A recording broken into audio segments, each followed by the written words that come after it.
ಕುರುಕ್ಷೇತ್ರದ 18ನೆಯ ದಿನ ನನ್ನ ಮೃತ್ಯುವಿನ ದಿನ.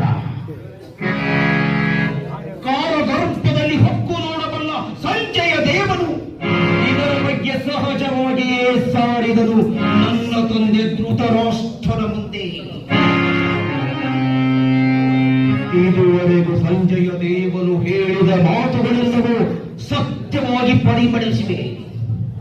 ಹಾಗಾದರೆ ಭಾರತದ ಯುದ್ಧದ 18ನೇ ದಿನ ನನ್ನ ಮೃತ್ಯು ಜರುಗಬಹುದೇ? ಮೃತ್ಯುವಿನ ಭಯ, ಮೃತ್ಯುವಿನ ಭಯ ಭರತಖಂಡದ ಏಕೈಕ ಸಾಮ್ರಾಟನಾಗಬೇಕೆಂಬ ಈ ಛಲ ಹೊಂದಿದ ಛಲ. ಮೃತ್ಯುವಿನ ಭಯ